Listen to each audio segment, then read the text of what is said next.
sectores lo sacudieron fuertemente el gobierno de Córdoba. El 25 de mayo, después que asume Cámpora, venía el 29 de mayo en Córdoba, aniversario del Cordobazo.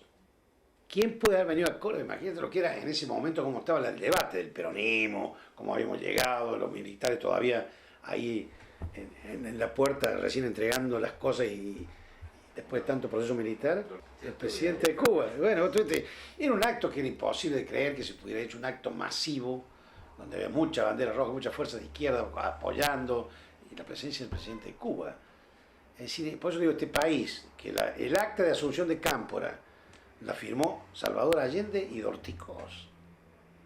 Miren lo que son los tiempos, ¿no? Miren si había un proceso en ese momento nacional. Bueno, lo mandan a Dorticós el 29, para nosotros era... Te aseguro que cuando le dijeron a mi viejo que venía a Dorticós, decíamos, ¿cómo vamos a contener algún desborde, alguna cosa de debate? Pero eso fue un acto maravilloso. En este momento se hace presente en esta concentración el presidente de Cuba, Osvaldo Dorticós Torrado, en compañía del gobernador de la provincia, doctor Ricardo Obregón Cano.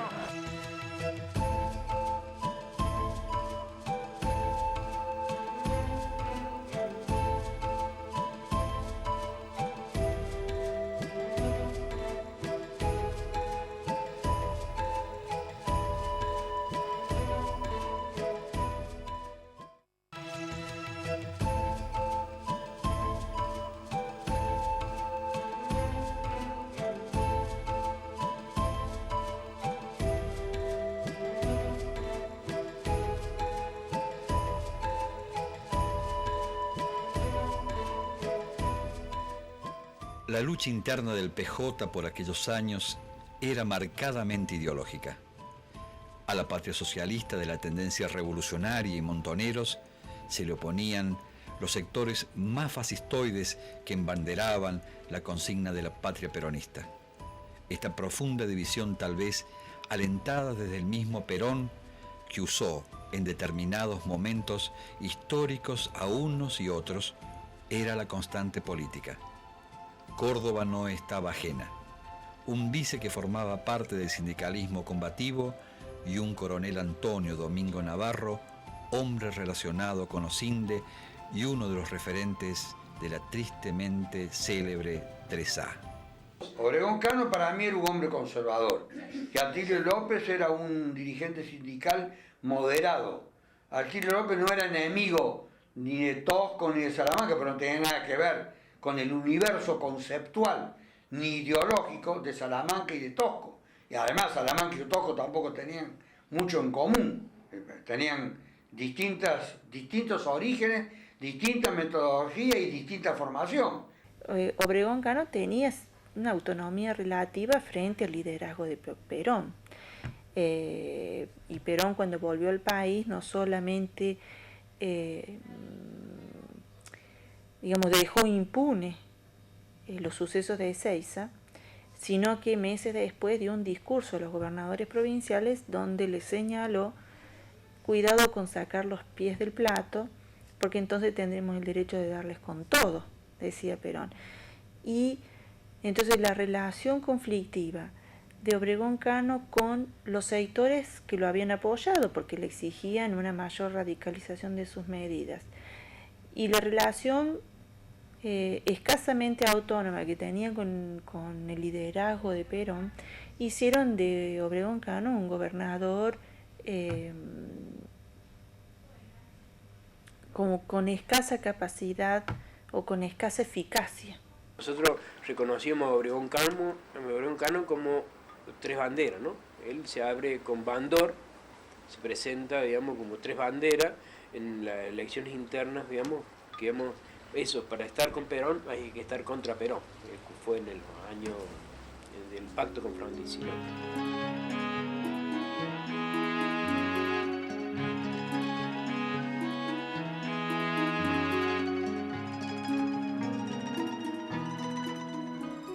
Y la decisión de Navarro fue una propuesta, porque había varias propuestas, inclusive internas de la policía. Al principio la idea era poner un civil, pero también era muy difícil por donde veníamos, es decir, era todo un cambio que se había dado con una metodología y un frente tan amplio, que también haber puesto algo, había que tener algo de más o menos mando para controlar lo que ya venía como costumbre después de nosotros salíamos del proceso militar. Y arrimaron varios nombres, y uno de los nombres fue Navarro, que además era inclusive apoyado en ese momento por gente, digamos, que después convivía con nosotros en la tendencia, ¿no? Y Navarro fue puesto por la FARC. En ese momento Yo vi que había sectores de derecha que tenían poder, como los que podía estar representando López Rega, o algún sector sindical.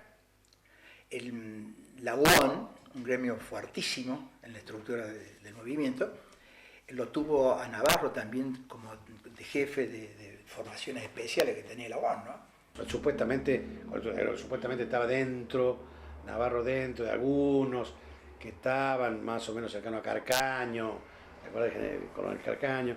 Supuestamente, yo de Carcaño no creo que haya estado ni a 10.000 kilómetros, pero bueno, así se vendía en ese momento la imagen de alguien que comprometido, digamos, con el cambio que se venía o que pretendíamos nosotros que se viniera y que se truncó.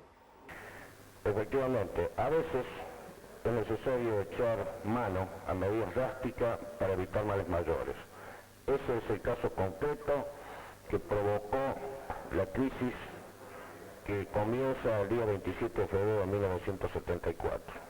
Se pretendió, con una acción tal vez de fuerza, evitar males mayores para la provincia y para el país todo.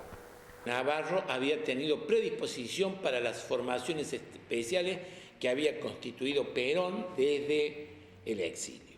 En Argentina en ese momento había como una liga de gobernadores que la componía Martínez Vaca Mendoza, Adre de San Luis, Ragones de Salta, Videgain de Buenos Aires, bueno, mi viejo acá en Córdoba, toda una liga de gobernadores con un pensamiento dentro de lo que se dice el peronismo, que estaban más cercanos, digamos, a lo que nosotros pertenecíamos como jóvenes en ese momento, que era la tendencia, es decir, la juventud peronista de la tendencia.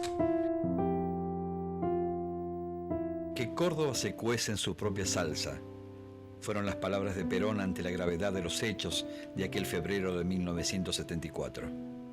Decir eso y dejar hacer a los sectores más reaccionarios era como un vía libre para que en Córdoba, como en otras provincias, se abortaran luchas del movimiento sindical y un estudiantado combativo que tenía la utopía de una Argentina diferente. En el proyecto de intervención federal se estaba manejando en la Casa Rosada, estaba la idea de intervenir toda la provincia, los tres poderes de la provincia. Y entonces Balbín, no en la Casa Rosada, sino en qué ámbito, no conozco, no recuerdo, tiene una entrevista con Perón. Y me lo cuenta Ricardo Balbín, que entre el interrogatorio, entre las conversaciones que tiene con Perón, le dice qué culpa tienen o qué responsabilidad tienen de estas acusaciones que se formulan 99 intendentes radicales y todas las representaciones parlamentarias que tiene el radicalismo en la provincia de Córdoba. A lo que Perón parece que le contesta, tiene razón, o es exacto, cierto, así le dice. Consecuentemente se modifica el proyecto de intervención federal. Y si usted conoce o recuerda, actúa solamente sobre el poder ejecutivo de la provincia de Córdoba. Tan es así que la legislatura continúa y el poder judicial no es de ninguna manera desafectado de ninguna manera. Y por otra parte, de alguna forma el gobierno peronista, el gobierno nacional peronista, alentaba las acciones de los grupos de la derecha peronista. Considero que era lo único que en ese momento se podía hacer. Usted debe saber, en su condición de periodista, que aquí en Córdoba se había lanzado el plan de convertir a esta Argentina en patria socialista y a Córdoba en la capital de la patria socialista, a través de las expresiones vertidas por uno de los principales sectores de ese proyecto, que es el dirigente gremial Agustín Tosco. Aquí, indiscutiblemente, se estaba engendrando una lucha entre hermanos. y ese estado de cosas debía abortárselo, por lo cual ya se había hecho conciencia en los sectores más representativos, particularmente en una institución básica como es la policía, que no podía mantenerse una situación tan explosiva y que fatalmente iba a desencadenar en hechos de una violencia inusitada. Antón era el líder de la fracción opositora a Obregón Cano, era el responsable de la mesa redonda peronista permanente, que se adjudicaba en cierto grado el hecho del navarrazo. Pero Navarro decía que a él respondía Perón. Perón decía que Córdoba se cocina en su propia salsa. Perón quiere hablar con nosotros para que le informemos qué había ocurrido. Sabemos que Córdoba se está restaurando de algún problema pequeño que tuvo y que lo va solucionando con las nuevas autoridades, y creemos que Córdoba será siempre Córdoba, la gran provincia que todo el país quiere.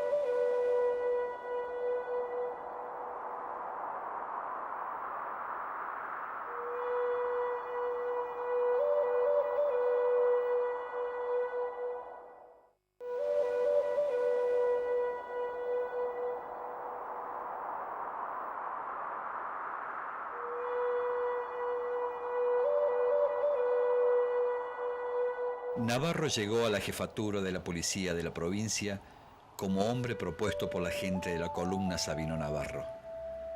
¿Qué pasó por aquellos días? Muchas voces ya callaron y otras no están.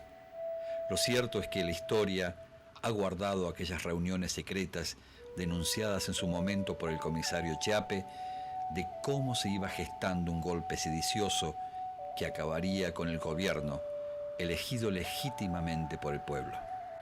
Precisamente el Navarrazo, Córdoba era una ciudad tomada, una ciudad sitiada, Tosco estaba con orden de captura, lo mismo Salamanca, estaban escondidos, y por lo tanto la CGT regional funcionó enteramente con el sector ortodoxo y se normalizó completamente, quedando su conducción a cargo de Bernabé Bárcena, de Mauricio Lava, es decir, del sector más ortodoxo y burocrático del movimiento obrero.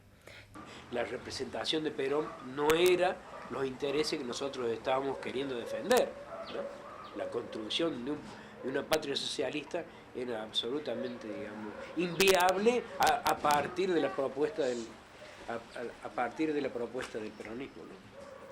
Además, ser peronista permite superar muchas definiciones y no involucrarse en complejidades históricas ni ideológicas. ¿Usted cree que puede haber alguna diferencia en el peronismo?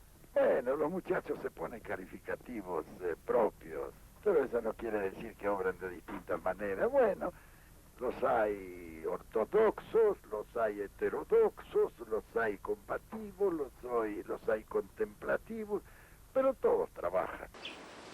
Cuando para el peronista más, digamos, más neófito, se sabía que que era Perón, ¿no?